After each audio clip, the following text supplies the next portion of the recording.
We are back on the Rational Boomer podcast. Hopefully, your day is going well. It is Tuesday. As you can see, I'm in a different location. You probably already know. I'm in my living room still, but in a living room in Savannah, Georgia. We flew down yesterday morning and we're here till Thursday. We're coming back. Whenever you do something and you're away from your home court, it's sometimes harder to do. So these are the times when I could use a hand, a helping hand. And who better to bring in than Eric from Iowa, usually a neighbor to my south. Now we're well east of him and south. But Eric, thanks for coming in. This is going to be an interesting show based on what happened yesterday. Oh, well, thanks for having me. I knew you were traveling today and it was going to be a lot to talk about. So I figured I'll jump in, give you a hand.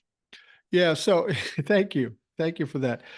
So we had Donald Trump um, going on trial starting yesterday. I just want to point something out. I've been dealing with Trump-Lafux for the last 3.5 years that I've been doing TikToks, and then ultimately the podcast. And it was always the same thing.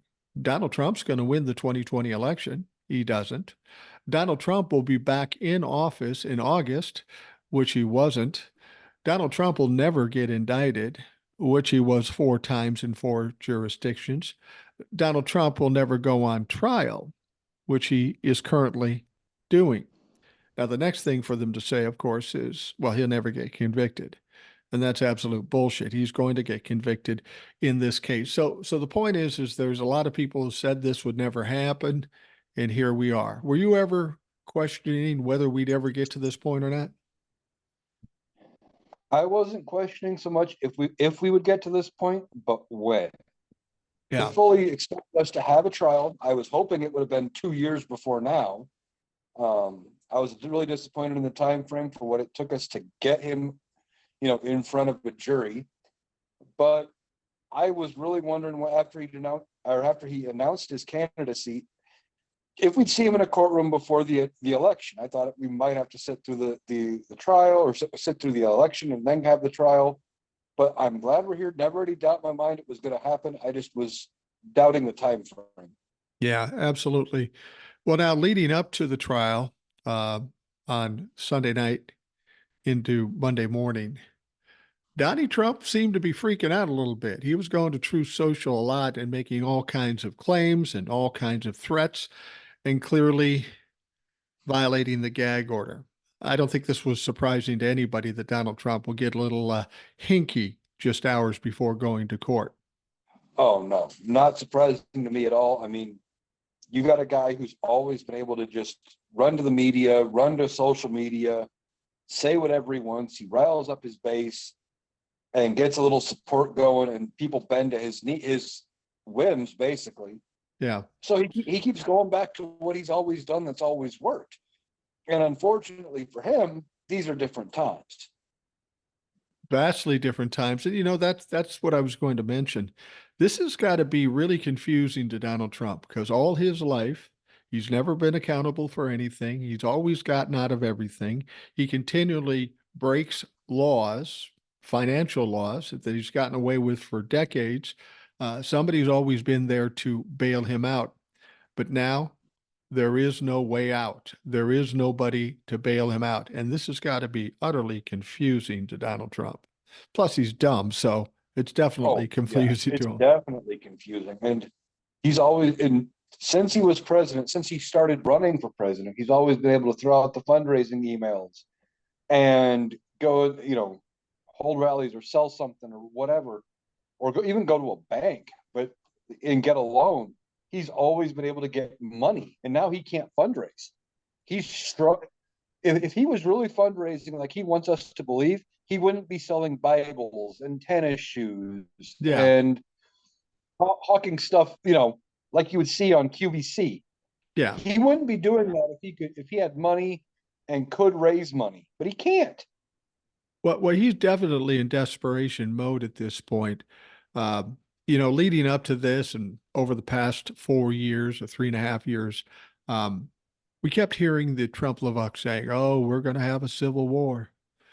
We're going to be up in arms. We're going to do what we did in January 6th of 2021." And they kept throwing that out there. trying to threaten and try to scare the Democrats and Joe Biden and such. And I'll be honest with you, all that time I kept hearing from Democrats saying, "Oh my God, what happens?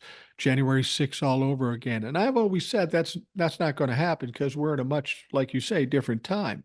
Donald Trump's not in charge. He can't protect those people anymore. It's Joe Biden. So you go ahead, fuck around, and you will find out. And they know that. They know that a lot of their buddies are in jail, and the rest of them could go to jail if they're lucky. If they start some kind of violence, they could get really fucked up quick because they're domestic terrorists, and a National Guard and a president will do whatever they have to do to stop them. Well, yeah, and that's the thing. They for whatever reason, they seem to think they're going to be taking on people like you and me in this civil war. Yeah, They've got this idea that they're taking on regular civilians in a civil war situation, and they have all the guns, so they're going to win. They're too stupid to realize they're taking on the full strength of the U.S. military. And, yes, there might be a few dumb people in the military, but I don't think any of them are going to risk a court martial and time in Leavenworth to side with those dumb fucks. no, no, So especially when they've been losing all along. Nobody's dumb enough to do that. they're they're going to be going up against the full brunt of the U.S. military with a commander in chief who's willing to use a measured response if he absolutely had to. Right. It's not going to be his go-to response, but that would be one if he had to do something. They're not going up against just, one of your local liberals down at the grocery store. They're going against the military. They're going to lose. Well, and for those people out there that have been concerned about the Civil War and the potential violence, here's what you need to know and what you need to acknowledge. Donald Trump went in for his first criminal trial, the first criminal trial of a former president in the history of this country. If there was ever a time that these Trumplafucks would get riled up and come out in force, it would have been yesterday. There were 50 Trumplafucks there, just 50, and they were goofballs. I think they all came in one clown car. And the support, and Donald Trump even said beforehand, he said, it's going to be wild, just like on January 6th. He was trying to incite him. This has got to be disappointing for Donald Trump, where he can't rile these people up to come and support him. Yeah, and he just doesn't have the charismatic draw that he did, in part because he's not sitting in the Oval Office. He Right. doesn't have the bully pulpit. There was a big chunk of the Jan Sixers that if it had been, let's just say, Hillary Clinton in the White House for those 4 years and Donald ran again, and now you have a similar scenario where Donald lost, he tried to rile him up to go take, to stop the certification over because he lost. They wouldn't have gone because it wasn't the president saying, Right. come fight for your country. Right. That was the big reason why he was able to draw so much. It wasn't even so much that they necessarily believed him, they believed in the office he was sitting in. Absolutely. Absolutely. Now, Donald Trump wants us to believe that he's a strong man, a powerful man, maybe even a superhero, and all the Trumplafucks buy into that bullshit, right? Well, he goes into court yesterday, and he's whimpering and he's whining and he's speaking unintelligible words and phrases and such. If you looked at him, his eyes were blood red. Now that might be because he's scared to death. It might be because he was all up all night posting crazy truth socials. I'm not necessarily sure. He probably is having a tough time sleeping, but he's there and he looks like a mess. You can't understand him. He's clearly scared. And then during the trial, it said he falls asleep once, maybe twice, maybe three times. And there's some pictures of it too. Donald Trump falls asleep on the first day of the trial. Yet they want to call Joe Sleepy Joe while he's on cocaine. It's Yeah, just so exactly. ridiculous. It's so It ridiculous. Well, that's probably the reason he fell asleep is he wasn't taking his Adderall. Yeah. Yeah, that's true. I mean, Donnie probably didn't want to show up to court having, being high strung out on Adderall. So he probably didn't take it. He was coming down, so he was asleep. right. Yeah, but here's the thing. Donnie was a mess yesterday in court, right? That was day one. He's going to be in court every day, 4 days a week, 8 hours a day for the next 2.5 months. This is not going to go well for Donald Trump. No, not at all. I firmly think he's going to probably end up, it's going to probably have to be the thing where the judge is going to put up with it for a while, give him a wider breath than some people would probably get. But he's not going to get excused from being in the trial. No. But I do know the judge has the option to like remove him from the courtroom and put him in a separate room with CCTV. And the judge might have to do that. They might have to give him some coloring books or something to keep him occupied You know, you, because I just don't see him lasting every day in the courtroom without causing enough of a disturbance that the judge says, get out of here. well, he has already asked for some time off. He Yeah, I just heard that. he just started this trial and he wants Wednesday off. And the reason he wants Wednesday off is because there's a big fundraiser in preparation for Monday's arguments for his immunity case. Well, he's going to fucking lose that. And he's going to have this fundraiser and we planned it for a long time and we need to go and the judge said, "Fuck yourself. You're Yeah. here in court." The judge said, "Yeah, the Supreme Court is very important, but so is the Supreme Court of New York. And you have a duty to be here. You have a responsibility by law. You have to be here. So you're going to fucking be here." Yeah. He said, you're not legally obligated to be at the hearing in front of the U.S. Supreme Court, but you're obligated to be here. So we will see you next week. You will be here. Yeah. Yeah, exactly. There was one other time he wanted to be excused in May. And that is because in May, on a specific date, Barron, his son, is going to be graduating, and Donnie wants to go there. And he said, "Well, let's wait and see what the trial looks like when we get to that point." And then Donnie's going, "I can't even go to my son's graduation. Uh, he's going to be so disappointed." And like my wife pointed out earlier today, she said, "I'm guessing this isn't the first time he's disappointed Barron." Oh, probably not. But this is also probably the first time he's voluntarily wanted to do anything with Barron. Yeah, exactly. Exactly. He'd probably say he was going to go to this graduation and then go out to McDonald's and party with some hookers. That's more what I'd expect out of him. You know, I kind of hope that the judge grants him the day off to go. Like they still hold court, or even if they take the day off or whatever, but they give him the day off to go, and then he blows the graduation and does like a campaign rally or something, just so he has to face the judge and deal with the outcome of that of trying to pull a fast one on this judge. Well, what I get a kick out of Donald Trump, he's so stupid. He's asking favors of a judge in his criminal trial. And then when he's not in court, he's ripping that judge apart. How does he Yeah. figure that's going to work? You think the judge is just going to forget about it and cut him some slack because he's a great guy? Fuck no. Judge No. Engeron didn't do it. Well, because Donnie thinks like the way Donnie thinks is he thinks everybody is like him. Yeah. They're only focused on whatever he's focused on in the moment. Donald Trump, I bet you, for the most part, has like conversation. I don't know what the word is. It's similar to like object permanence that babies deal with, where they don't remember an object exists once it's out of their line of sight. I bet you his conversations are that way. Once he's finished a conversation and moved on to something else he's thinking about, he has forgotten every word he said and Well, doesn't even remember that he's bashed on this judge. a perfect example of that behavior is this. Um, when Mike Johnson wanted to pass the first FISA bill, and Marjorie Taylor Greene didn't want to do it. And of course, Margie and Donald Trump are thick as thieves, literally. Um, Donald Trump said, "Kill FISA," basically to shit on Mike Johnson. So then Mike Johnson goes down and sees Donald Trump, kisses his ass, tells him he's a genius. And now all of a sudden he's Mike Johnson's buddy, in spite of the fact it makes Marjorie Taylor Greene look like an idiot.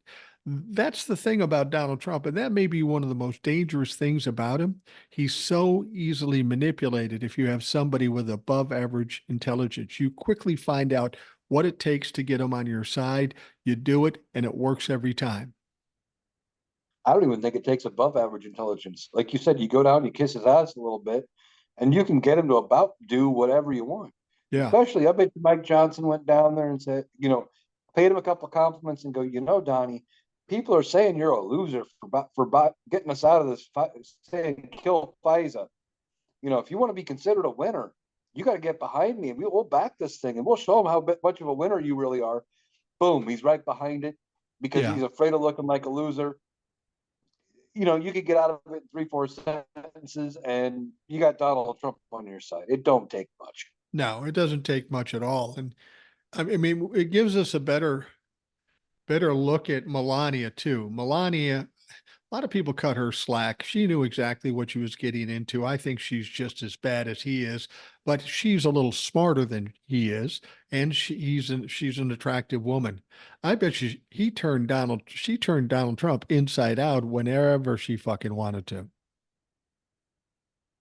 Oh, easy, easily. And of course, she got pregnant by him. I can't imagine why, but she did. She got him to marry her and got one hell of a prenup situation and a settlement thing out of it. So yeah, she was able to manipulate him, probably by saying, oh, oh man, you're so handsome, you're the most handsome man on the planet. Every woman wants to be with you, something like that. And he was, putty in her hands to give Yeah, her whatever he wanted, or whatever she wanted. you gotta you gotta wonder if she doesn't have a pretty sizable trust fund or nest egg somewhere that she got from him in advance Well, depending on how she got that, she better be worried. because she's still married to him. She's still married to him, and depending on how it's secured and everything else, it could be on Letitia James' radar, and that could go away. And this is only the beginning of all the other lawsuits that he's going to be facing. He could be staring down the barrel of another defamation suit, plus who knows what else. She could end up losing that whatever nest egg he's set up for could be gone. Yeah. Yeah, absolutely. I mean, if it's available to grab or they can find it, they will grab it. I was just thinking, I misspoke earlier. I said that Donald Trump's situation where they're making arguments about the immunity thing was Monday. It's not Monday. It's next Thursday, and what he wanted off was next Wednesday. What's happening Monday is the hearing about Donald Trump's bond and if it's legitimate. If they make a decision on that and they say, this is bullshit, this doesn't work, do you think Letitia starts grabbing shit and have a Donnie Trump garage sale? Maybe. I've been thinking about that, and I said it at the time. I'll say it again. I think at best, what the appeals court might do is if they find out the bond is no good, they might give him the end of business the same day, or give him one extra day Yeah. at best. They're not going to cut him 10 more days. They're not going to get him 2 weeks. It's not going to be another month. It's going to be very short order if they give him any more time. That's even if they give him more time. But I Well, do know there's going to be, like, when she starts going after his stuff, it's not going to be immediate. There is some time frames involved. yeah. Like she's got to seize it. They got to set up the sale. Like, it's not going to be. She gets Trump Tower the minute they walk out of court. And Trump Tower is on the market on Tuesday, but it's going to be fast.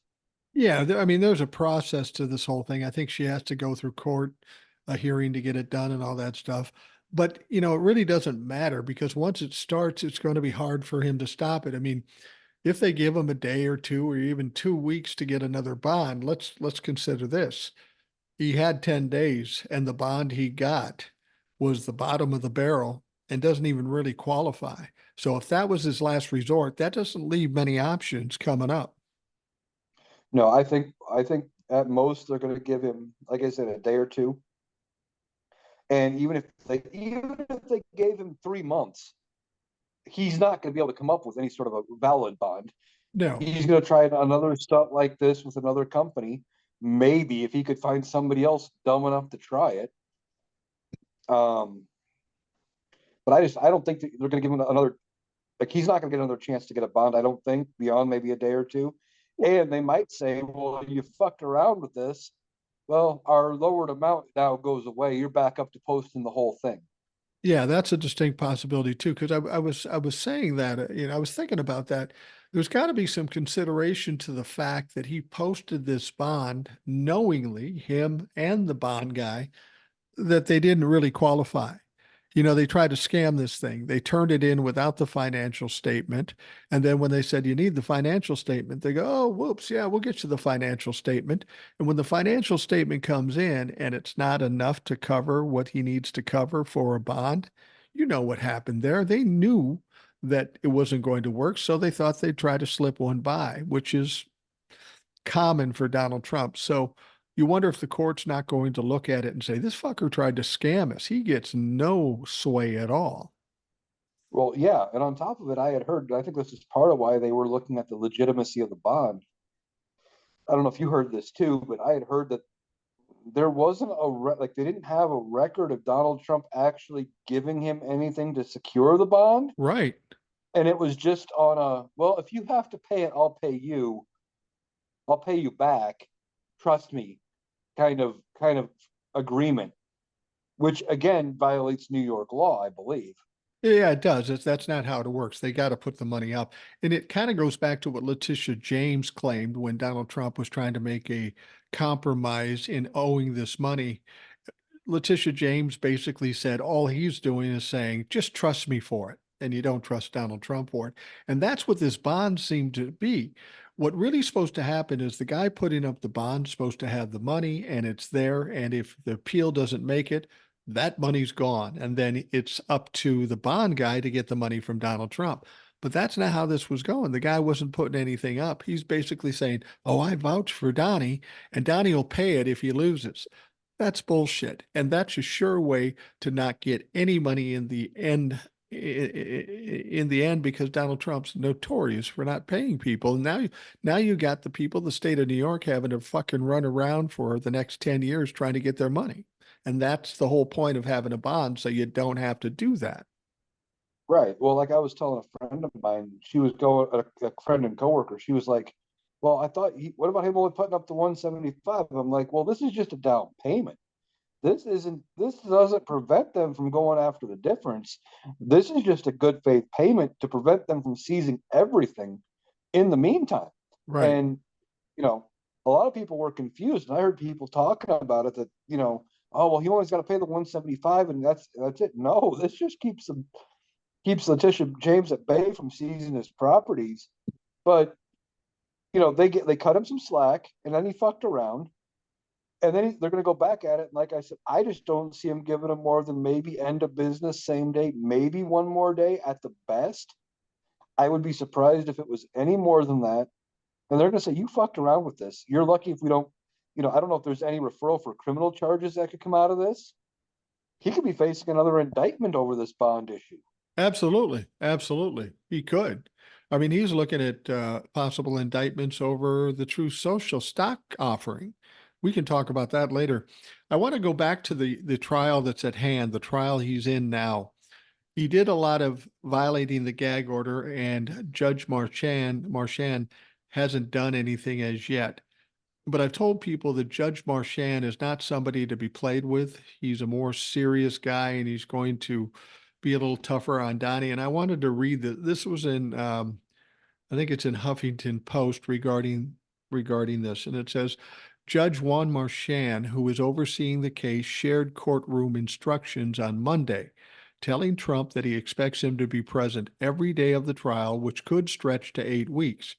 He warned the former president that any disruptions could result in exclusion from the court, but that any failure to show up when required could bring a warrant for his arrest.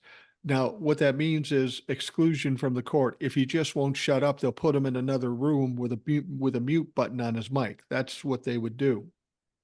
But he finishes by saying, if you disrupt the proceedings in any way, the law permits the court to exclude you from the court, commit you to jail, and continue the trial in your absence. So Judge Juan Marchand's not fucking around. He said it in no uncertain terms, and Donald Trump can't say, why, I didn't understand. Well, he might still try to say he didn't understand because he probably didn't.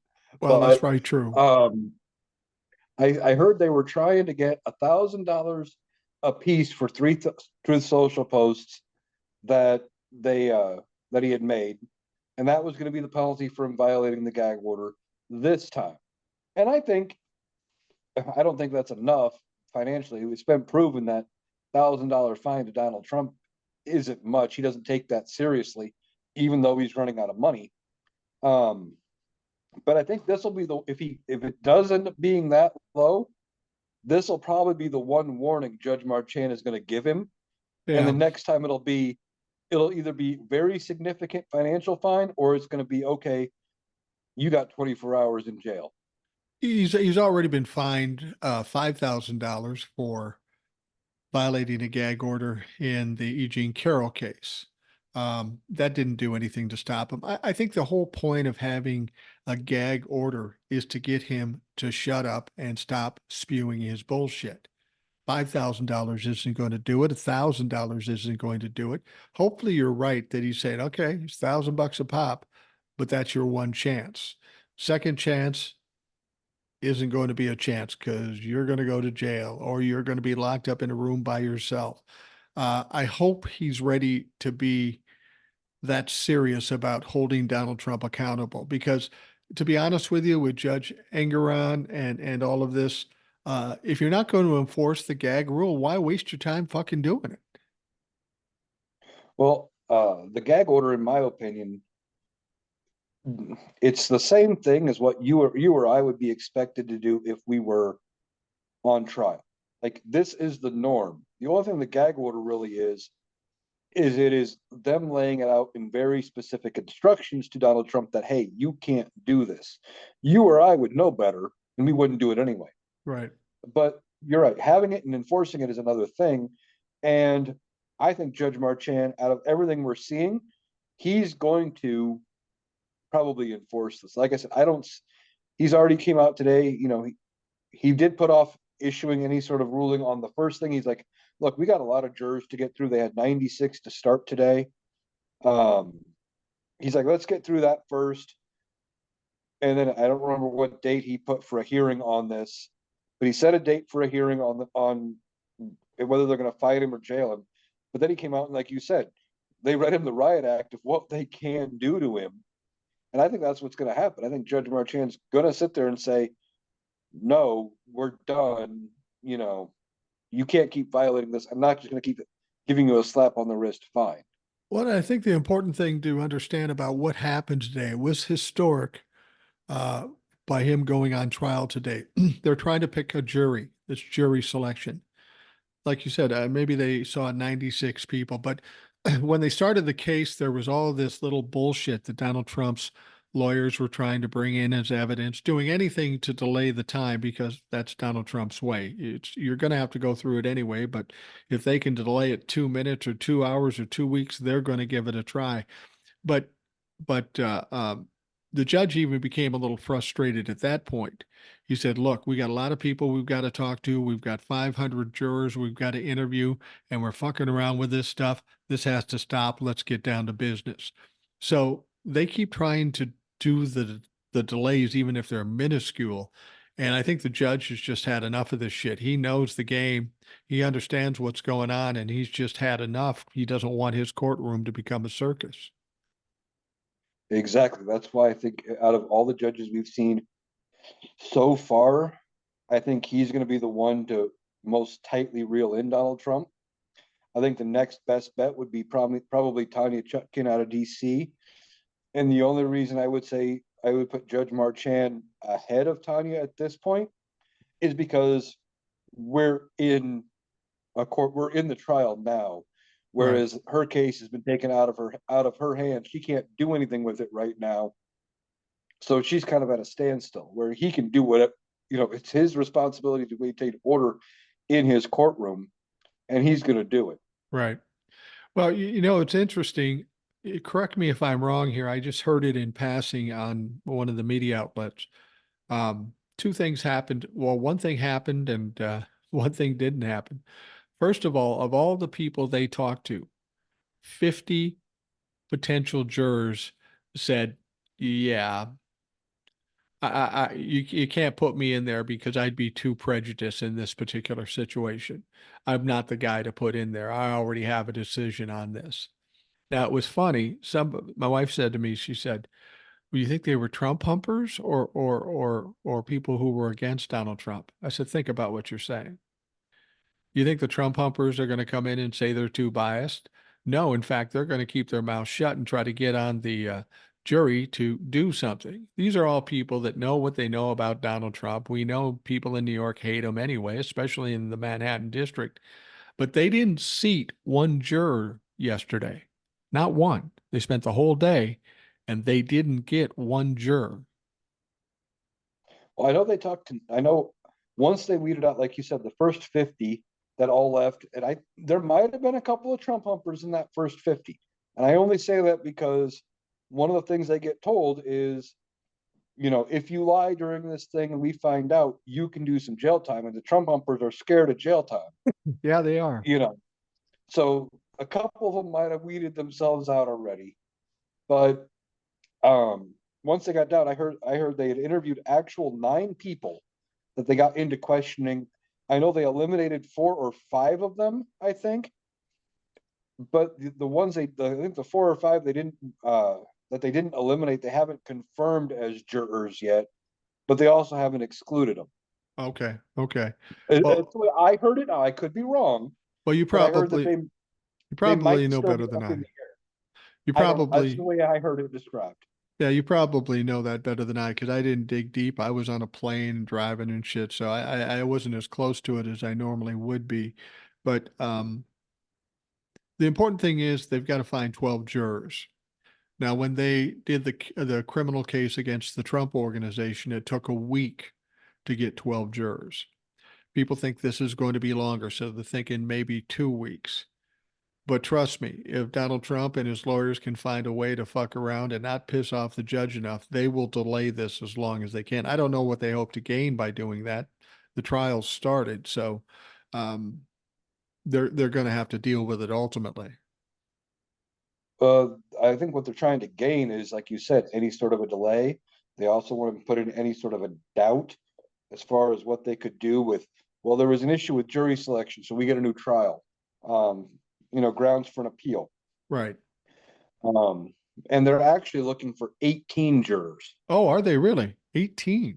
They need 12 for the jury, Mm, and then I read they need 6 alternates right. so that if something happens and one of them has to leave, that the other 6 are going to have to sit through the trial in, like, I'm guessing, a separate room with closed circuit TV or whatever, and they're going to have to watch every minute of the case, the way I understand it. And then if something happens to one of the main 12, okay, alternate number 1, you get moved into the jury box and you take over where that, and the trial continues.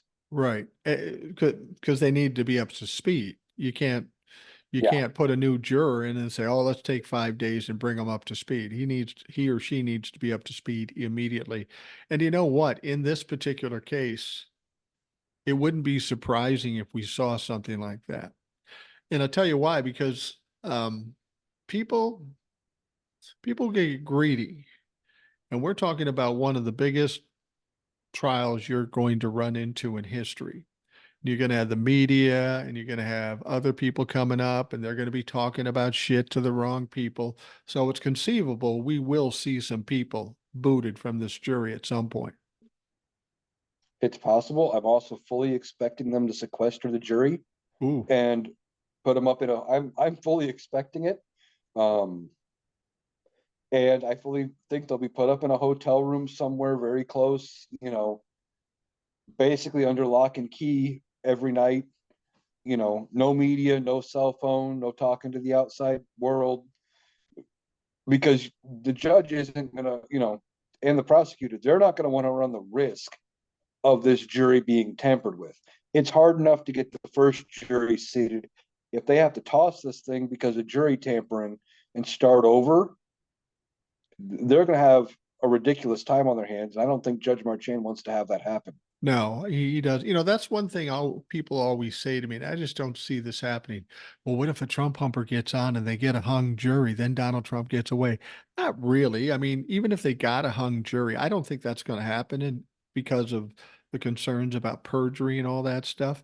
But just because you get a hung jury doesn't mean the guy gets off. They will mount another trial ultimately. They aren't going to just let him go. Yeah, the only way he would get off with a Trump humper on there is if that one Trump humper was able to get all 11 other jury members to side with them, Right. come back with, not guilty on 34 counts.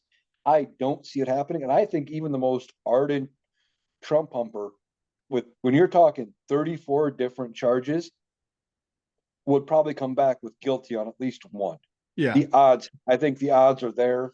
They're going to be confronted with evidence they can't sit there and deny, especially if I'm right and they get sequestered. They're not going to have Fox News to lean on for their spin, and they're not going to have their normal talking points where they can go listen to Truth Social and listen to somebody else rail about it. I think once the facts are in their face and they are presented with it and there's nothing they can do, they're going to have to agree with the jury, and they're going to have no choice but to convict. One thing that people keep talking to me about as if it's a thing, and I think you even brought this up when we talked last. People look at this as a lesser trial than the other three, and maybe it is a little bit, but it's still very serious. Some people have come to me and said, well, a lot of people are saying even if he gets convicted, he won't go to jail. And I would say that may be true if he got convicted of one or two crimes. But if he gets convicted of 10, 15, 20, or all 34, it's going to be hard not to put him in jail because that's a pretty, I don't know if you brought up the word recidivism or, a habitual criminal. Just the fact that he keeps doing this would almost Right. have to put them in a position to lock him away at least for a period of time. I think you're right. I think they would almost have to with 34. If he got convicted of even 20, the Yeah, fact that he would be staring at, what is it? I think it's 2 to 5 years or something. I can't remember how many years he's looking at for each charge, but he'd be staring at 40 years to 50 some plus or whatever the number is. There's no way they could argue that he doesn't have to go spend at least some time in a prison cell somewhere. Now they might stack all the charges together where he only has to serve 2 years up for all of it. Every minute counts as a minute for every charge. right. But there's just no way I can see them trying to give him some sort of a probation only pass for all of this. No, But it also doesn't really matter no, it because if doesn't he gets matter. convicted, the donors that haven't walked away will probably walk away. He's not going to get just anything. Like, it's going to sink everything for him for getting convicted. He is not going. There wasn't a chance of him winning the election beforehand, but if he gets convicted of 20 to 34 charges, even one or two charges, if he gets a conviction, Right. the general public's going to turn on him. Absolutely. And the thing about it is I think people honestly believe the court case will end. He'll be found guilty. They'll cuff him and haul him away to jail. Now, that may or may not happen. He is certainly going to try to appeal it if he can still afford it. It's conceivable he doesn't enter a jail till after the election. But as you said, it really, really doesn't matter. There's a lot of factors here. Like you say, he's going to get voters walking away from him. That's what some polls have said. Fundraisers already walking away from him, and this is not going to help him. But it also goes to the other point that it's an intangible that I don't think a lot of people think of. I think of all the time. Donald Trump is a narcissist. If you've been proven beyond a shadow of a doubt that you are guilty of a crime, this is going to crush him emotionally. Narcissists don't own up to losing or being wrong or that sort of thing. And when he's got no way around it, this is why I think he's going to be crushed emotionally, physically, and all this stuff before he even gets to the nomination. Because there's the money being taken away. This is a lot of pressure to put on an old orange fuck that isn't healthy in the first place. Oh yeah, and but I don't think even with the convictions, he will never publicly admit that he did anything wrong. Never. He will never Absolutely. own up to the fact that he is that he's a convicted criminal, that he actually did something wrong. So yeah, it's going to hurt him. Like it is going to mentally drag him down, knowing that he was proven, and you know, and the fact that he'll have to go out to interviews, and one of the things that maybe even Hannity or one of his buddies in the media will say, "Well, now that you're a convicted felon, Donnie, what do you do?" It it is going to crush him having to be referred to as a convict, as a felon. Those words, hearing it is going to destroy him more than any. The only word I think that could destroy him more is broke. Broke. Yeah. Yeah. And the thing about it, and he's going to have that going for him too. So Yeah. that's why I'm saying they're taking everything away from him, everything that he identifies with power, fame, because he won't be famous anymore. He'll be infamous. He'll be a pariah. And I think what Yeah. happens when he loses his money, gets convicted of a crime, gets destroyed in the election, the only thing I can possibly imagine is people, as the kids in dating would say, ghosting that motherfucker. There is no value in standing near him. No, no, there really isn't. Not after he's convicted, and with everything that's going to come out in this trial, it is going to be so devastating to him emotionally. When they talk to Stormy Daniels about this affair, you know, she's going to have to probably talk. It's probably going to come out about what happened, how things happened, you know, and like some of the details of their affair, and that is going to come out. And I'm guessing he's not looking forward to that. That's why he probably doesn't want her to testify. You're going to have Karen McDougal. I think she's going to testify, among others, about the similar things. There's this doorman story about him maybe having another child out there somewhere. All of these negative stories that are going to be, drag down him, drag him down as far as the persona that he has. He doesn't survive this mentally. No, he doesn't. And you know who else has a big problem with all this stuff being exposed, and he's probably taking the brunt for it, is Melania. I mean, whether she likes Donald Trump or not, and whether she cares if he cheated on her or not, this is terribly embarrassing to her. All the money in the world Yeah. isn't going to pay for her integrity or pride. Now, she doesn't have much, but maybe in her mind, she thinks she does. But I think some people have suggested it, and I wasn't so sure, but they're thinking that she's putting pressure on him because of what it's doing to her persona. I've heard that. Somebody, I don't remember if it was you or somebody else, suggested that she might be one of the driving forces behind him taking the stand in this case. Now, if Donald Trump had a decent lawyer, which we know he doesn't because he No, can't afford anybody good, and nobody good would put up with the bullshit that comes from being Donald Trump's attorney. He tells you how to litigate his case, not the other way around. But no good lawyer would ever put that man on a witness stand. no, there's nothing to gain from that. But if he's getting pressure from her, well, you got to go up there on the witness stand, and you got to talk your way out of this, and you got to do this for me because you're making me look bad and if you make me look bad, that makes you look bad. She's going to talk him in circles, and it don't take much for him to No, think that you know him taking the stand make him look strong or something. So he's probably going to try. I don't know if he's going to actually take the stand or not. I don't think you will. We can talk more about that after the break, but tell you what, we'll take a quick break and we'll be right back.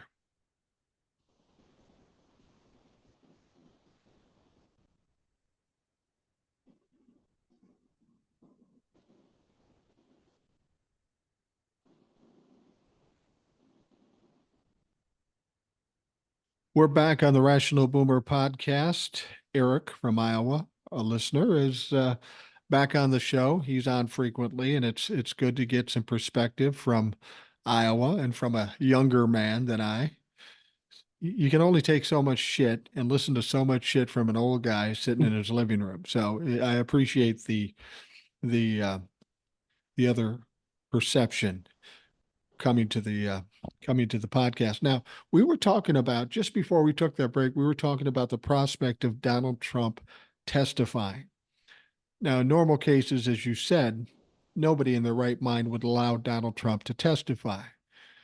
We know a couple things about Donald Trump. Um, Donald Trump thinks he can talk his way out of anything, but he's also a coward. So that's kind of a contradiction for him. I'm sure he doesn't know what to do. Then there's the prospect of maybe Melania is pushing him to do it, which is distinctly possible. Um, but let me put it to you this way.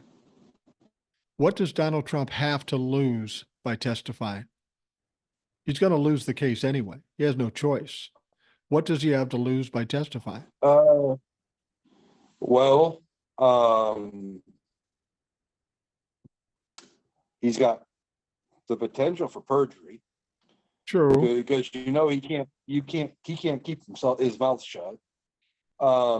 He's got public opinion, which I think is what his attorneys would tell him, is you get up there and anything you say on the stand, these reporters are going to twist and spin and make you look bad, which it's not so much the reporters twisting it and spinning it. It's literally, he's going to say stuff that makes him look bad, but the attorneys are going to blame the reporters for doing it. But as far as the case goes, the only thing he's got to lose is he could talk his way into a conviction. I mean, I think they got him anyway, but the jury is going to sit there and they're watching every move he makes. And if he's not likable, if he doesn't seem credible, then he gets up on the stand and starts turning it into a campaign rally or whatever he's going to try to do. It's just going to guarantee the jury goes against it. Well, your argument makes a lot of sense, common sense, logic. The fatal flaw here is, though, that Donald Trump doesn't think he'll look bad. He thinks he'll be a genius. He doesn't think it's possible that he could have this go south for him. He thinks he's only going to make it better. And as long as he puts enough pressure onto his lawyers, he may do it. But at the same time, like I've said before, he's a coward. So that may stop him from doing it. I don't honestly think he'll testify unless it gets really ugly and he gets really mad, which he probably will when all this stuff is exposed. It's fun to think about. I would love to see him on the stand in a criminal trial. He will destroy himself. I just don't think he realizes it. No, he'll destroy himself. I think you might be onto something. It's either if he's bad or if the other witnesses embarrass him enough. Right, exactly. He's going to want to. So, like with Stormy Daniels, on the stand talking about their thing, and if she starts talking about how disappointing it was being with him or something, he's going to want to get on that stand and he's going to want to counter it because he's got to get the narrative out there that he's the world's best or whatever bullshit he believes. Yeah. So if he's embarrassed about by the other witnesses, he's going to want to get up there and tell his side of the story because he thinks him talking alone is going to save him for some reason. Well, the thing about it is, his credo. His credo is, you hit me, I'm going to hit you back 10 times as hard. I mean, he lives by that. It's all about revenge. It's all about retribution with him. So he's got two options. He can go testify and do it on the stand, or in the hallways after court, or in the breaks during the court. Now, he's got a problem if he does it during the breaks. He's got that gag order. And like we've said, Judge Marchand probably isn't going to tolerate that bullshit. So he might very well get contempt of court and get put in jail. So he's really caught either way. And this is a troublesome thing for Donald Trump because he's a narcissist, because he is who he is. You get somebody like this cornered, they just fucking freak out. Well, a thought that just occurred to me as you were talking about him having the contempt of court, not being able to hit back during the breaks. I think, and maybe I'm onto something, maybe I'm crazy, I don't know. But I think he's gonna first try to hit back in the breaks and through the media and through Truth Social. And if he gets to spend even one night in a prison cell and he can't hit and he stops hitting back through the breaks, I think that's when he takes the stand guaranteed. Right. Because Right. he's not going to be able to go through all the way to the end of the trial without at least having some attempt to get back.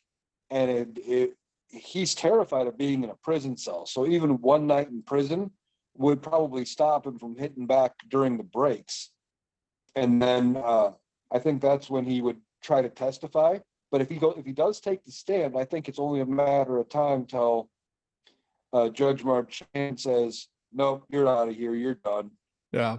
Get this guy. You're done talking because you're off topic. You know, you're making personal attacks. This isn't a campaign rally. You're not actually testifying to the events."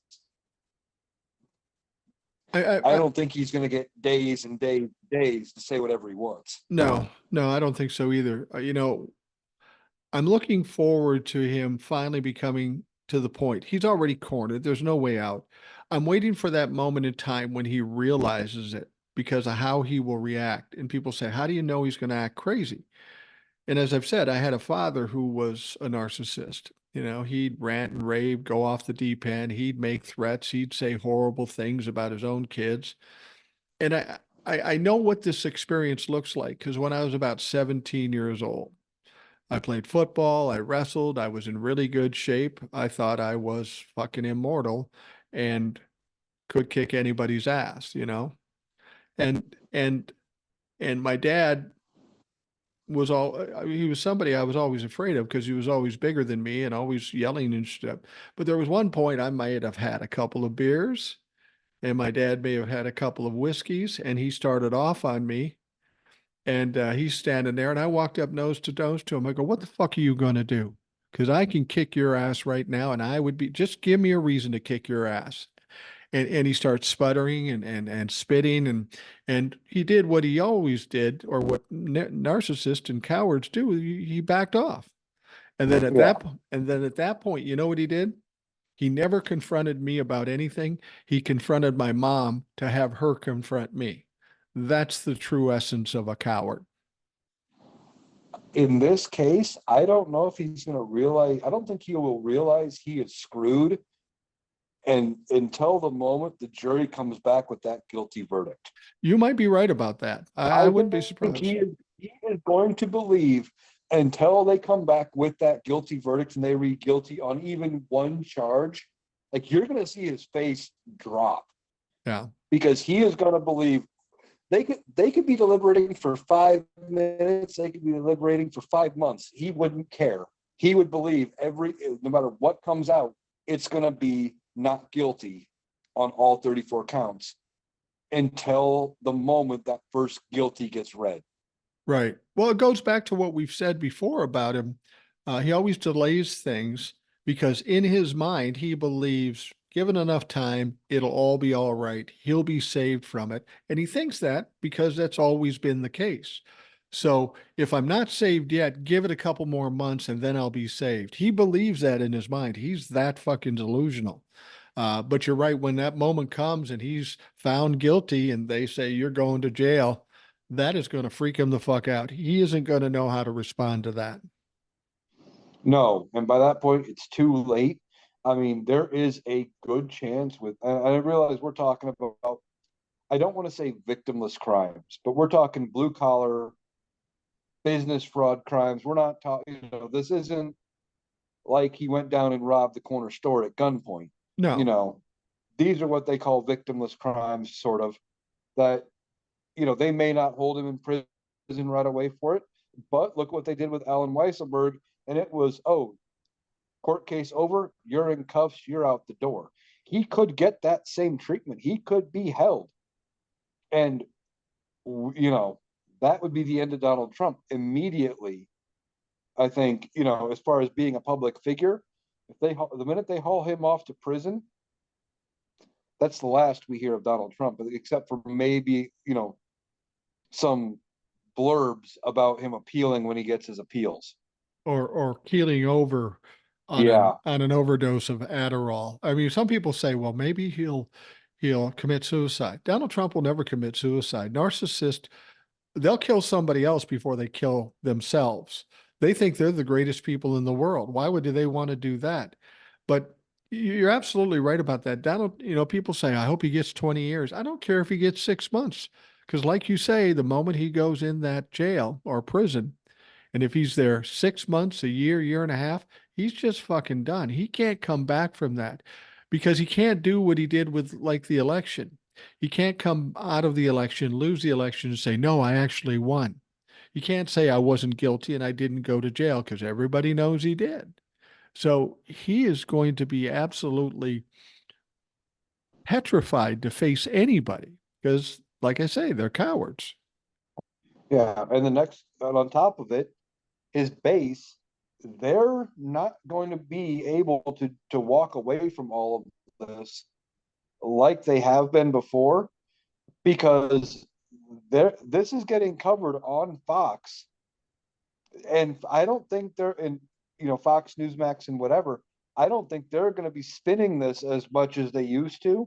And especially if he gets convicted and they're hauling him to jail, that they're going to show that. They're going to show him going to prison, or at least potentially, they're going to show coverage of him getting convicted and going to prison, however they do it. Right. He's not going to be able to spin this where his base only hears a made up side of the story. Right. You know, they can't lie about this on air like they have been. Well, you know what's interesting? I don't know if you heard this story. I only heard it in passing. I need to find out more about it, but it's pretty basic, so I'm sure it happened based on the sources I got it from. But there are people on Fox News and some other right-wing news outlet who are out and out saying, if you're in New York and you're a Trump fan, you need to get on that jury any way you can and save Donald Trump. You need to do that. And that strikes me as a little illegal, especially for a company that's been sued for $800 million. Yeah, and if there is any credibility to this, I would hope, and I'm putting my hope in the wrong person with this, Yeah, but I would hope Merrick Garland goes after him for it, because that does seem illegal. Because now you're talking heads on, the freedom of the press only goes so far. yeah, It's like freedom of speech. Freedom of speech does not protect you. Like, you and I could have a conversation about robbing a bank. right. We're not prohibited from necessarily talking about it. But the fact that we're planning a bank robbery, we can get in trouble for the consequences of having the conversation to plan the bank robbery. Or even encouraging other people to rob a bank. If I said, listen, Right, you're listening to this show, Eric and I think you should go rob a bank and here's what you need to do. I have a right. feeling I would get a call. You would probably get more than a phone call. You'd probably get some officers at your door with a pair of silver bracelets. But So just to be clear, do not rob a bank. exactly, I am not encouraging this, not at all. But um, but that's my point. There are consequences, and the freedom of the press only goes so far. It does not allow them to encourage others to break the law. Those talking heads can still be held responsible should somebody try to break the law.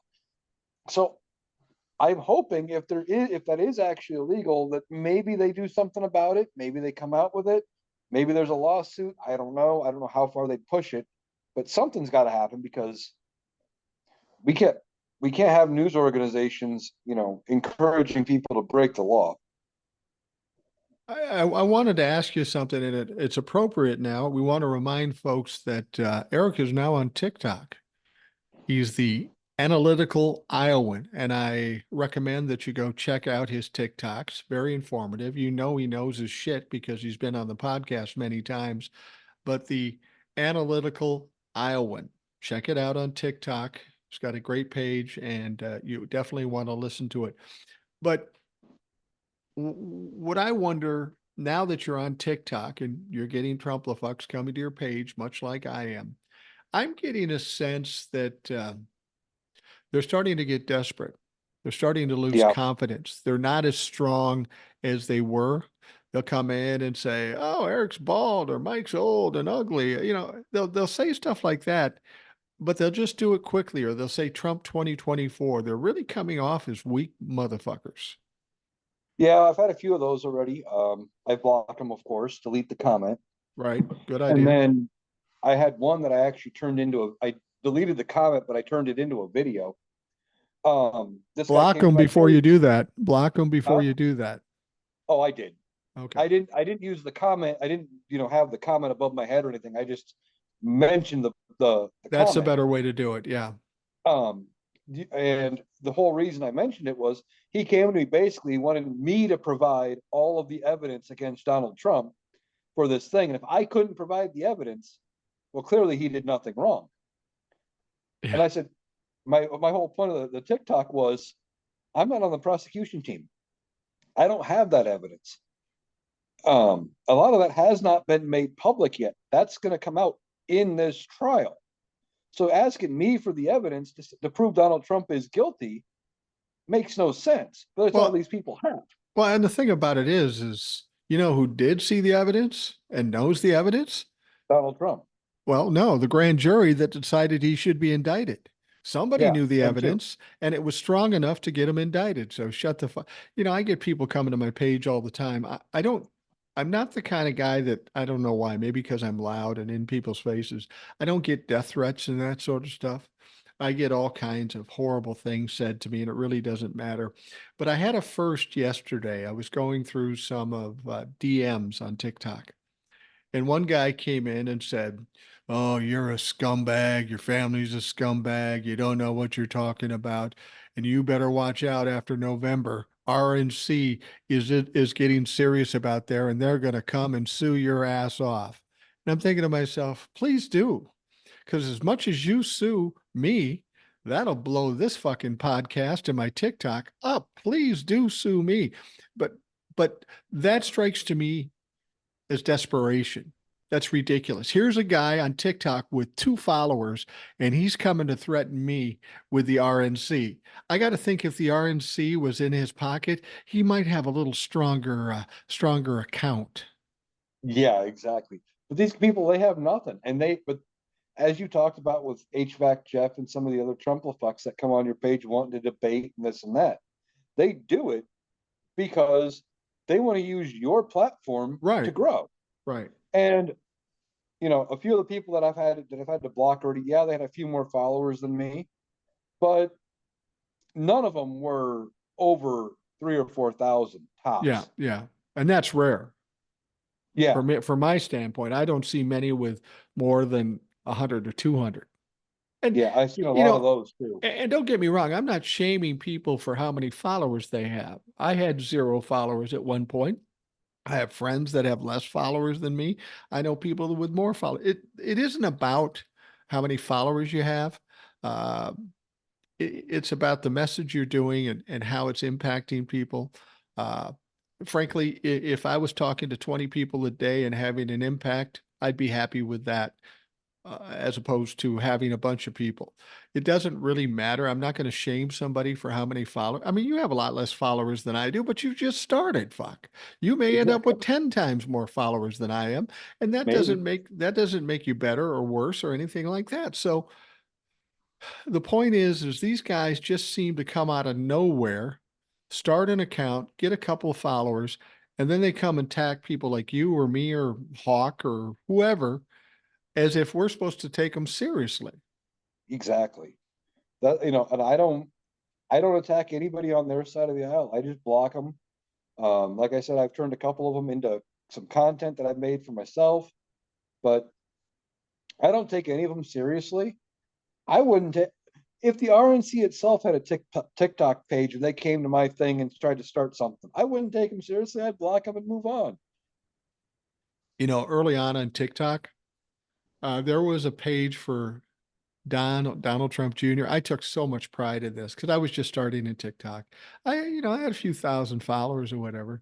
and Donald Trump Jr. said something, and I stitched him and I made fun of him.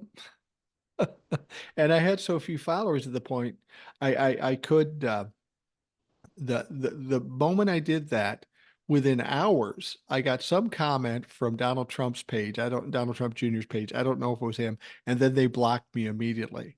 I go, motherfucker, I'm just out here doing this, and Donald Jr. fucking blocked me. I win.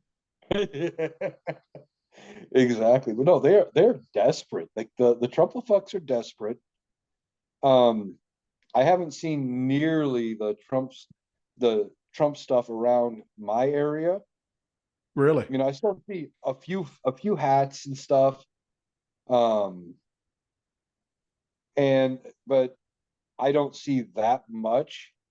Not nearly what I did. In fact, I was at the day of the eclipse. I was out at the McDonald's here in town, and there was a gal in town, or I had never seen her before, and I noticed she had Trump 2024 stickers on her jacket. Well, by the time I left, I noticed she had removed them. Really? I never said nothing to her. I didn't do anything, but I just happened to notice by the time I left, they were gone.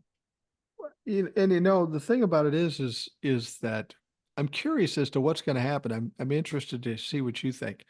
Um, Over the next 6 months, things are going to go badly for Donald Trump. He's going to get convicted of multiple felonies. He's going to lose property and all his money. He's going to get his ass kicked in the election, assuming he's the nominee. After that all happens, even though they say, I mean, people still come to me saying Donald Trump's going to win in 2024. Please explain to me how that's going to happen. But do people become embarrassed and acknowledge that they were wrong? Do they just fade away?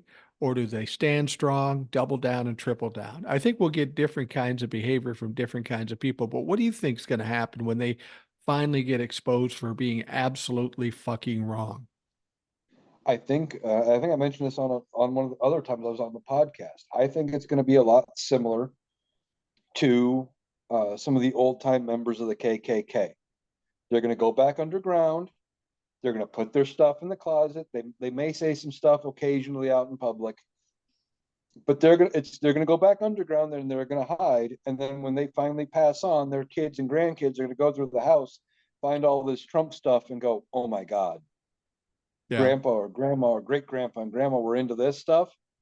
Oh man, it's going to be so embarrassing. It's going to end up, you know, gotten rid of. I think you're also probably going to see a bunch of their stuff, you know, like our local Goodwill downtown says don't dump overnight. You have to dump when someone's there. I bet you after the election and Donald Trump gets his ass kicked, I bet for at least a week or two you go by, I bet there's going to be piles of Trump stuff sitting out back waiting to get put out for sale. Well, I keep getting people coming to my page. You're a reasonable thinker, so I think maybe you'll side with me on this. But people come to my page and Donald Trump could win. What about the polls? What about the primary? I'm worried Donald Trump can win. And in my mind, there is absolutely zero chance that he wins by virtue of the overturning Roe v. Wade and embracing it, getting convicted of multiple felonies, having all his money taken away, not being able to campaign because he's going to be in court all the time.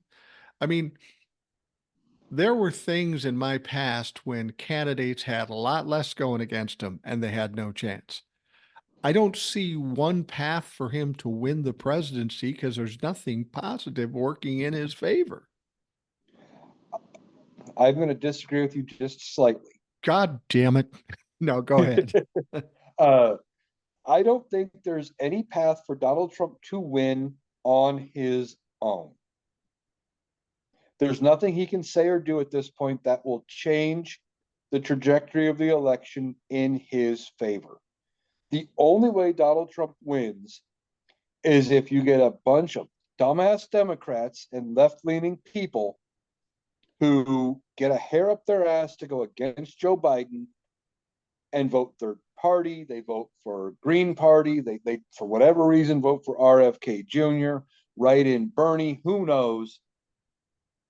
That's the only way Donald Trump wins, is if enough people do what they did with Hillary and I sink Joe Biden.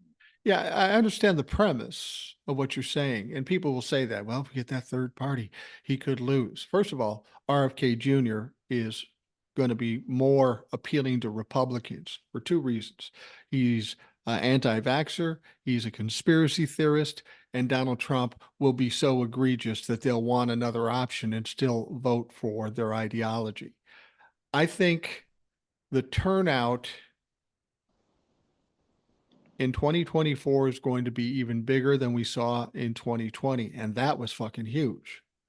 Um, and I think Joe Biden will have enough momentum and enough people voting for him and enough people unsure about the Republicans and unsure about Donald Trump that I believe it'll be a landslide. So a third party, in my mind, doesn't even become a factor because there's nobody in a third party, including RFK Jr., that's strong enough to pull enough votes.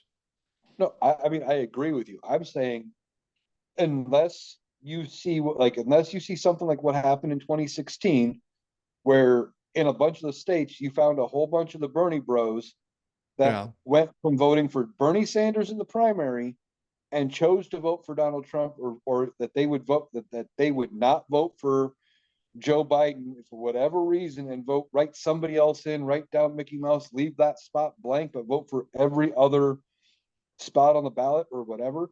Unless the left leaning people of this country shoot themselves in the foot, there is no way Joe Biden does not win. Right, right. Well, and people always make that comparison. What about 2016? We are worlds away from 2016.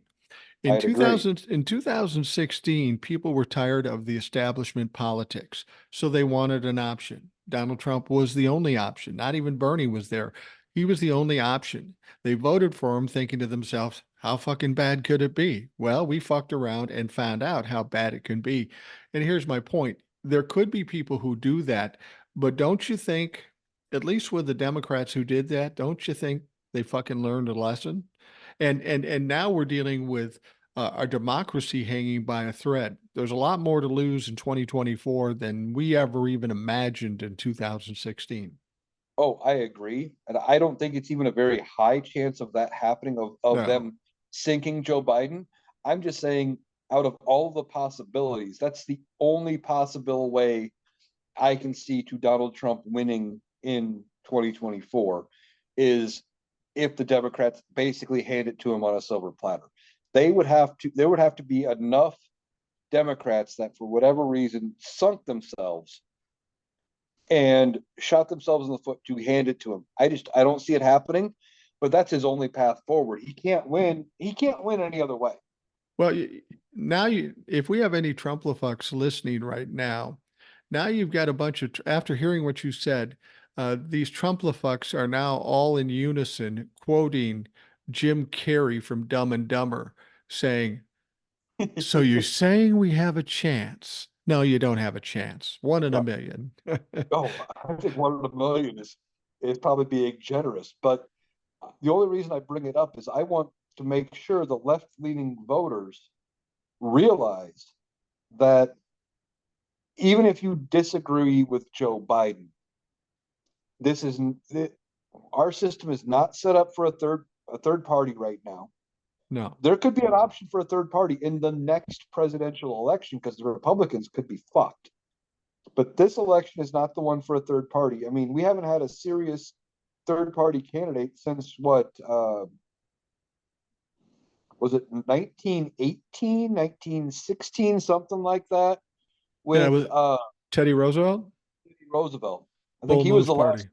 Yeah. serious third party candidate that actually got electoral votes. And he And all won. it did, no, He didn't win that one? I mean, he that's was the one he president. lost. Oh, okay. That was when he was running for his third term, and the Republicans didn't want to run him. And that's the one he lost when he ran as the Bull Moose Party, and that gave way to Woodrow Wilson, Yeah, okay. because because they split the Republican vote.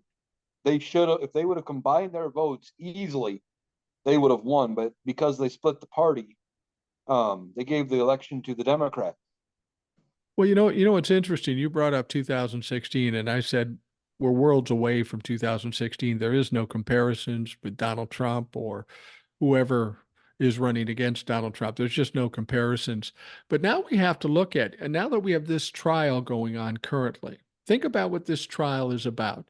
He's paying off porn stars and Playboy models to keep their mouths shut prior to the election.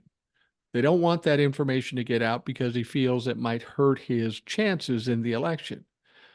That is clearly illegal. That's why he's on trial now. For all intents and purposes, that's cheating. That's cheating. You throw into the mix that we know for a fact that the Russians meddled in the 2016 election to the benefit of Donald Trump. Now, as much as they want to claim that 2020 was a fraud, it appears clearly with plenty of evidence that 2016 was a fraudulent election. Well, it's like it's been said about Donald Trump almost all the time. Whenever he accuses you of doing something illegal, Yeah, he's probably done it himself. yeah, you're probably right. You're probably right. And that once we get done with this, I'd like to start a campaign um, invalidating Donald Trump altogether and making the campaign about uh, election fraud in 2016. Donnie, not only were you a shitty president, you had no business becoming president because you fucking cheated like you always cheat. And he did. As I've said on here before, he is a man who fell ass backwards into the presidency. He Absolutely. didn't want it. I think he really thought he was going to run for a little bit. He was going to get it. I'm not going to say that he felt like he was going to lose, but I thought he was going to. I think that he felt he could run in the primary for a little bit, get a bunch of money real fast, get out, and he wasn't going to gain very many delegates. He could scream that it was rigged against him, you know, and he was going to be done. And then suddenly he started picking up steam, and as we've talked about, he started believing his own bullshit, Right. and he fell ass backwards into the presidency. He had no business sitting in that office. I mean, we've heard his own staffers say they had to dumb down all of his briefings that would normally be 25, 50 pages or longer in very technical to a single page written how he would speak. Well, here are your two options. They think we're winners if we do this, we're losers if we do this. Make a choice. And they had to pretty much tell him how to do everything. You're a pretty well-read guy, and I'm wondering if you remember this book. This book came out, I think, in the 60s, maybe the 70s, but it was called The Peter Principle. And what the Peter Principle is rising to the level of one's own incompetence. It talked about bosses and stuff who kept rising and rising till the point where they were fucking incompetent. And Donald Trump is a perfect example of that. I think when he started running, when he came down those stairs in 2015, nobody, including Donald Trump and anybody around Donald Trump, believed he had a shot at becoming president. It was a promotional thing, it was a publicity stunt. He was running out of money and he needed to kick up some money. So that's why he did it. But like you say, he caught some traction and he started to believe his own bullshit. But how did he get that traction? And I've said this before in the show. This is why I hold the left side media responsible. He was a joke. He was a clown. He was a lot like, you won't remember this because you're too young, but back in the 60s, 68, I think it was, Nixon was running against Humphrey. There was another guy running in a third party. His name was Pat Paulson. Now, Pat Paulson was a goofy fucking comedian who was on the Smothers Brothers. And he ran and he had buttons and all that stuff, and he didn't win. It was a joke. And that's what Donald Trump was a meme candidate for all intents and purposes. But because he became so valuable as far as getting viewers and he was such a train wreck and people love train wrecks, I believe the left side media, I'm not even going to blame the right side media on it. They helped. But had the left side media not given him a platform and kept giving him a platform and gave him no pushback of anything he said, they're responsible for Donald Trump becoming president. Yeah, I would agree. Um, but they do that a lot. They They chase the ratings, and I think that's what's the problem with, the 24-hour news cycle and these cable news networks. Don't get me wrong, they've come out with some great reporting, and in some regards, I still like CNN, but I like some they people on CNN, not everybody. that's true. And well, a lot of what I read anymore is on their website, so I'm getting it in text form. So I'm Okay, not even dealing with the talking heads. I'm just gotcha. getting the information off their stories. But they still put out pretty good facts. But yeah, they didn't push against Donald Trump and say this guy's a clown, this guy's a joke. They let him do whatever he was doing, and just they kind of showed him off on thing. Well, Donald Trump at a rally today did this, but they weren't doing it in a mocking manner. They reported it like it was legitimate news, which it wasn't. So yeah, they are fully responsible. If they had treated him like a joke and made him out to be the goofball that he really is, I don't think he could have beaten Hillary. But I think what we were looking at through the time Donald Trump was running for president and after he was president, uh, the media outlets, Donald Trump and those people around Donald Trump were tantamount to pro wrestling. It was all fabricated shit. They hyped it up just to get people interested. Oh yeah, I mean, as you say all the time, they were gearing up for the prize fight because Right. they figured for sure Hillary was going to lose. Hillary was going to win. Hillary was going to win. Donald was going to lose. It was going to be a landslide blue wave, you know, and this was going to be hilarious. But I think what they weren't counting on was the fact that they pushed Donald Trump so much that there were people who didn't fully pay attention to politics who, when they heard about the bits they heard from CNN about Donald Trump and stuff, they'd catch it, when they're at the doctor's office or when they're out somewhere where the news happened to be on. So they took him more seriously as a candidate, and then they bought into his celebrity, Right. and he got voters showing up that really weren't political beforehand. The one thing I think Donald Trump did that was positive for this country, you were talking about some people not paying attention to politics. I'm willing to bet in 2015 and before, the vast majority of people in this country were not paying attention to politics. I don't even know that I was really paying attention to it. I didn't know really what was going on. We have our own shit to deal with. But once Donald Trump came in and people started getting nervous or embarrassed by how he behaved, we got a lot more people engaged in politics than we used to have. I mean, I'm a perfect example of this. I'm some old white guy sitting in my living room talking shit about Donald Trump, and I got all these followers on TikTok. They became worried about this situation and said, "Now, what do we got to do?" And so, if nothing else, Donald Trump has engaged this country in politics far better than anybody who's ever been able to do it. I would say that is the most positive thing out of everything Donald Trump has done for this country. That is the only positive, but also the most positive thing we can say is that he engaged most of the people. I mean, I remember having some conversations with people about nationwide politics and stuff, and I did pay a little bit of attention going into the 2015 2016 election, but I was nowhere near as read up as I am now. No, neither was I. No. I was like everybody else. You see some headlines and you spew your opinion. That's who I was. But then when it got scary, I started going, I need to look into this because for myself, whenever I'm posed with a problem, I go into analytical mode and I look at every fact and figure and every detail of this thing so I can really understand it and see if there's a way out or see if there's a resolution to this whole thing. And that's kind of how this whole thing started. I was trying to make myself more informed because I wanted myself to feel better, if there was any way to be feeling better.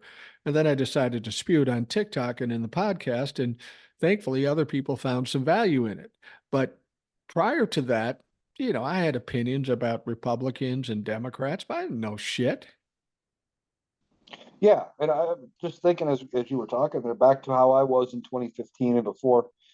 If you could have told me there would have been a platform where I could make short videos given my opinion and my analysis about news stories, I would have told you, yeah, I don't want to do that.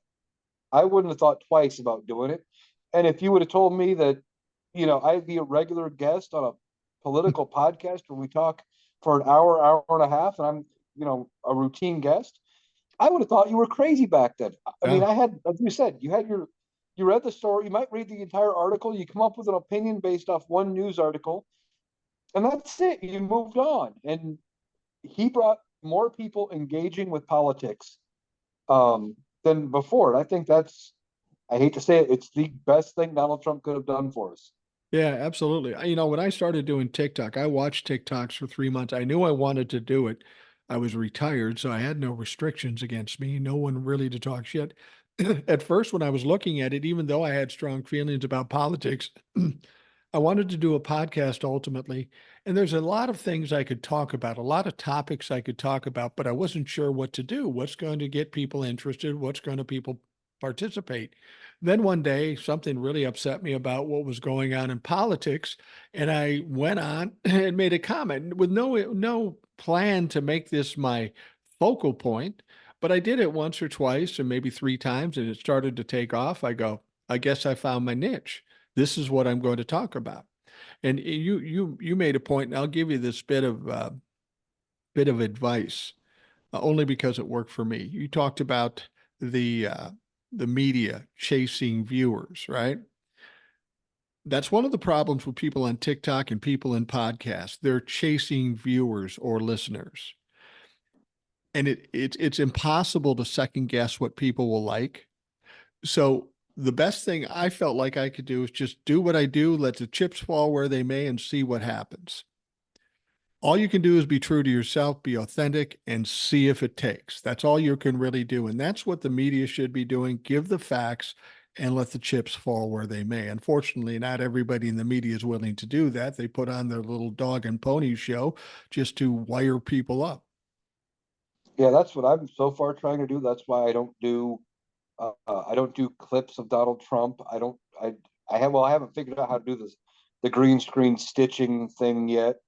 But I don't think I'm going to do any of those where like I'm just going to go in, tell you what I'm hearing about being reported, give you my thoughts on it, or give you something else to consider with it, and move on. I don't need to be flashy to get viewers, and if they don't like it, they can move on. Somebody else will like Yeah, what I'm doing. exactly. Well, you know how flashy I am. Oh yeah. But people keep watching it. It's just me sitting here. And and and and I think people appreciate the fact that it's authentic. The question I have though is I'm in a unique situation. I don't work for anybody. I don't go to a church that's going to get mad about what I say. My family is smart enough to know, even if they don't agree with me, don't talk to that motherfucker. He'll keep talking. But you do work. You have a boss. Has that posed any problems to you? I mean, here you are, you work for somebody, you're a younger man, you have family that are Trump humpers, you live in a state that's largely a Trump humper, you're a blue dot. You got a lot of potential pushback by saying the things you say. Well, that's where I am being cautious with what I do. One of the things I've done, I'm guessing you've noticed, I did a few videos from my car, Yeah. and they were taken, when I had a break at work. Well, I made sure to I park in a way.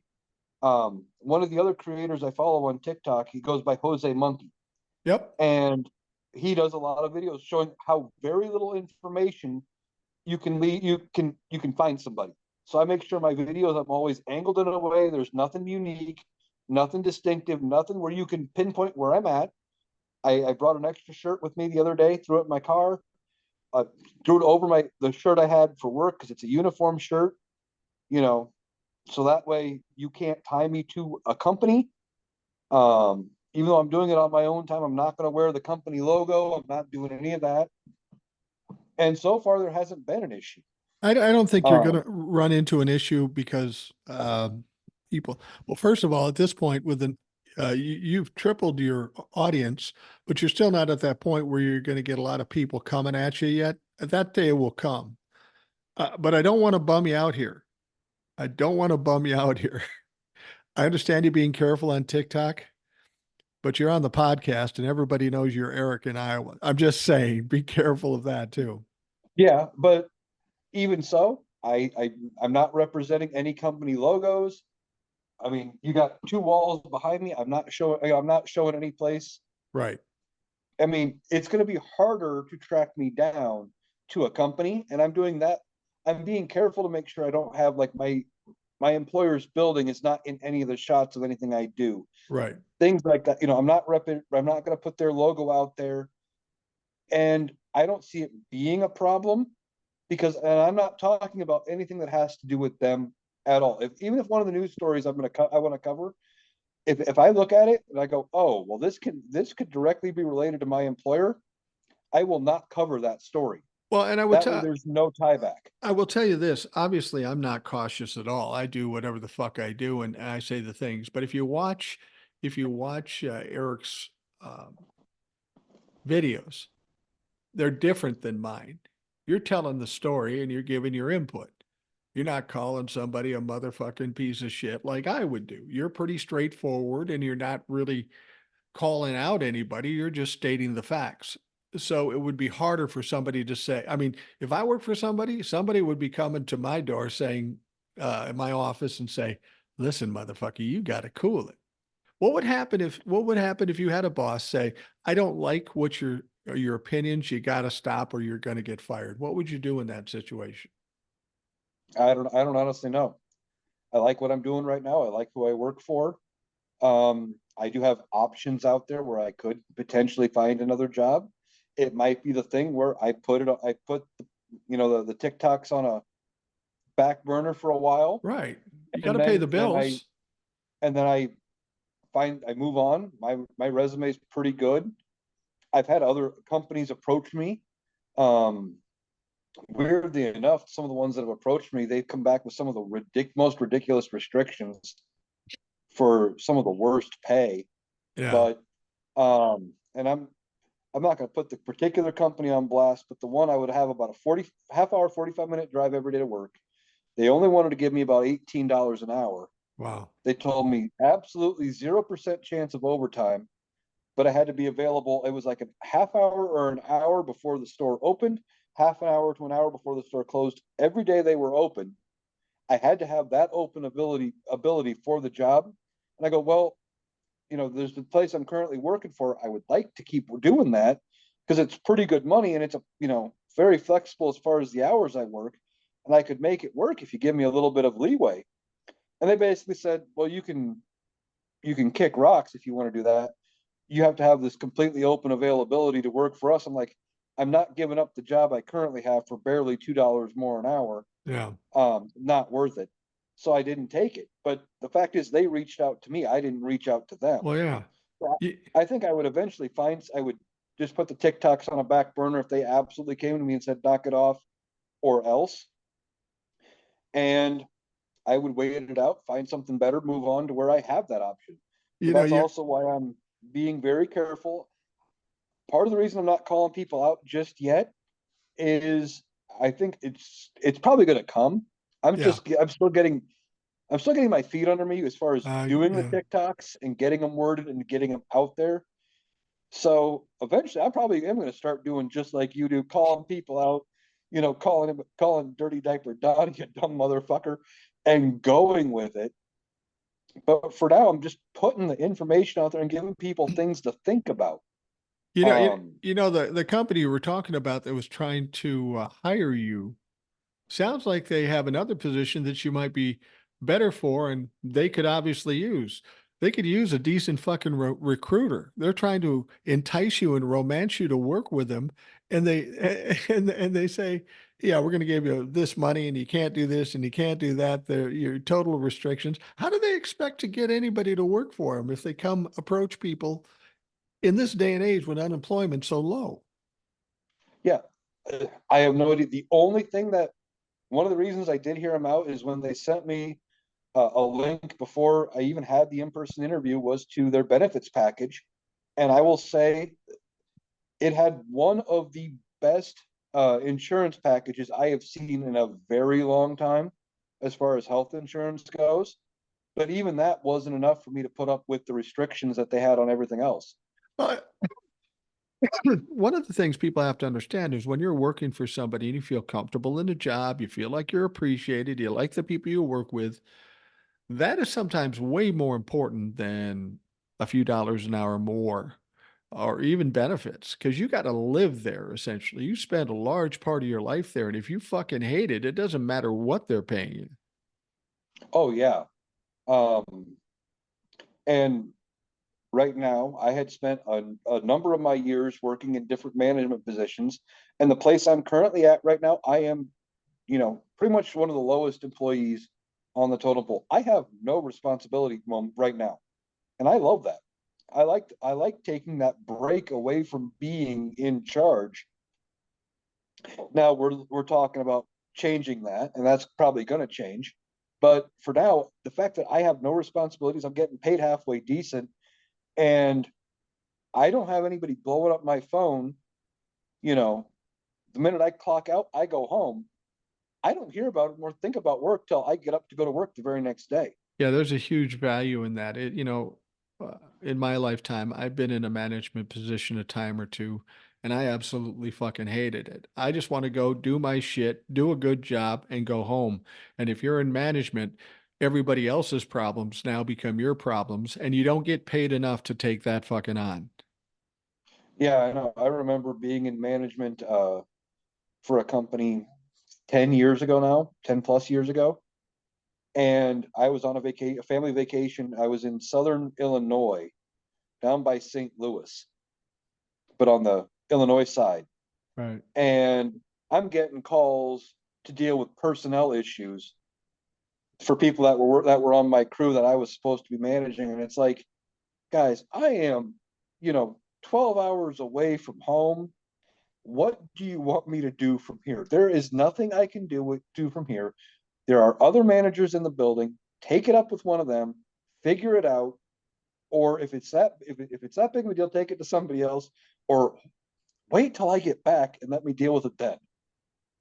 But that's the one thing I don't like is being constantly reached. And I know a lot of the younger people feel the same way.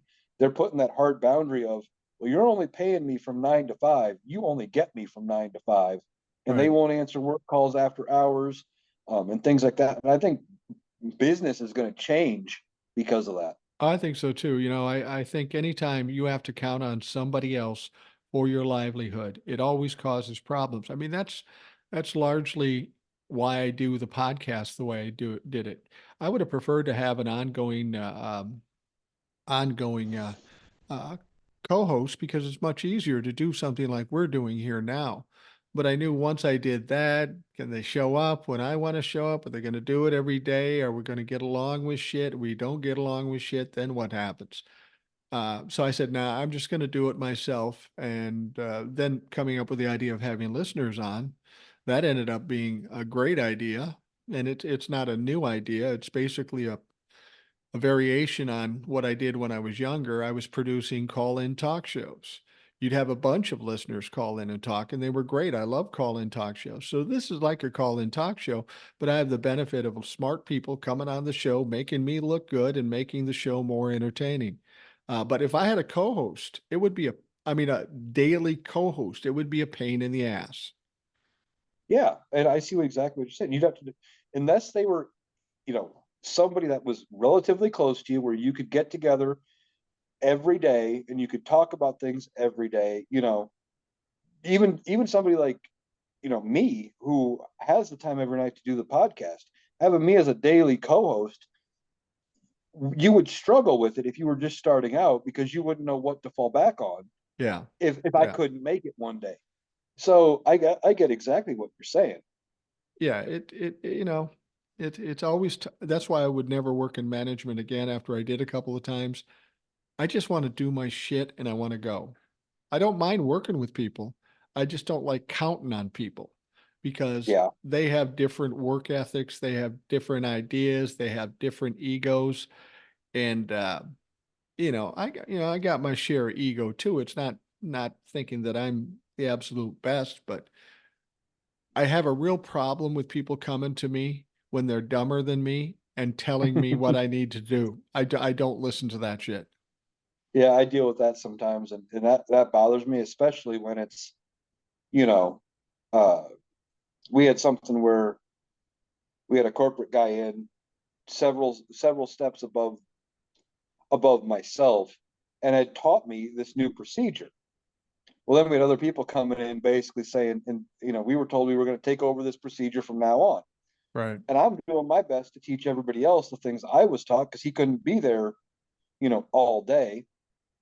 And I'd have people that weren't there when this other guy was being taught trying to tell me I'm wrong in what I was being told. I'm like, I heard it from the guy teaching us this new procedure. I'm the guy that's the expert here. You should be listening to me. So Yeah. yeah, with people, it's annoying. It's a pain in the ass. We're going to wrap up the Rational Boomer podcast, and those people who are listening to this now are probably listening to it while Donald Trump's in his trial for his second day. I can hardly wait to hear what happens today, because as soon as we hear what happens, people like me and you are going to be talking shit about it on TikTok. So, and it's going to be every day. It's going to be like a fucking carnival. Every day we're going to have some shit to talk about. Oh yeah, and it's just a matter of time till he actually gets held in a contempt charge, whether that means he gets jail time or whatever. I think he will. I think ultimately he will spend at least one night in jail before the end of this trial on a contempt charge. That is going to be the biggest news story for several weeks. That a former president spent a night in a prison cell. Yeah. And I think he's But going, that's an idea of how they're going to do it when he's finally convicted. well, and I think he thinks he's a tough guy and he could use it to his advantage to fundraise and to show he's a tough guy. You put him in there for one day, Donald Trump comes out a different guy. I guarantee you. Oh yeah. Oh yeah. Um. Yeah. He ain't going to want to do it again. No. No. He's going to get real quiet real quick. Well, Eric, thank you for joining me today. You in Iowa, me in Georgia. It's always a great conversation, and we got a lot of stuff to talk about. So I'm thankful that you took the time out of your night to sit down and talk. Well, thanks for having me. I love being on the show, and like I said, I figured you'd want to co-host with the big news of the day with the start of the trial. So Right. And, I wasn't doing anything.